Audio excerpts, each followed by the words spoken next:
বিদ্যে বোঝাই বাবু মশাই চড়ি শখের বোটে। মাঝি রে কন, বলতে পারিস সূর্যি কেন ওঠে, চাঁদটা কেন বাড়ে কমে, জোয়ার কেন আসে? বৃদ্ধ মাঝি অবাক হয়ে ফেল ফেলিয়ে হাসে। বাবু বলেন, সারা জনম মরলি রে তুই খাটি, জ্ঞান বিনা তোর জীবনটা যে চারি আনাই মাটি। খানিক বাদে কহেন বাবু, বলতো দেখি ভেবে, নদীর ধারা কেমনে আসে পাহাড় হতে নেবে? বলতো কেন লবণ পোড়া সাগর ভরা পানি? মাঝি সে কয়, আরে মশাই অত কি আর জানি।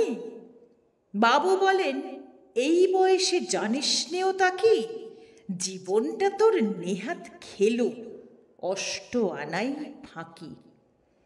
আবার ভেবে কহেন বাবু, বলতো ওরে বুড়ো, কেন এমন নীল দেখা যায় আকাশের ওই চূড়ো? বলতো দেখি সূর্য চাঁদে গ্রহণ লাগে কেন? বৃদ্ধ বলে, আমায় কেন লজ্জা দেছেন হেন?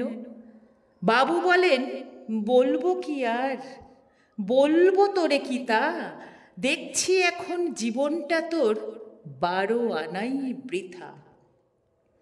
খানিক বাদে ঝড় উঠেছে, ঢেউ উঠেছে ফুলে। বাবু দেখেন নৌকোখানি ডুবলো বুঝি দুলে। মাঝি রে কন, এ কি আপদ, ওরে ও ভাই মাঝি, ডুবলো নাকি নৌকো এবার, মরবো নাকি আজই? মাঝি শুধায়, সাঁতার জানো? মাথা নাড়েন বাবু। মূর্খ মাঝি বলে, মশাই এখন কেন কাবু?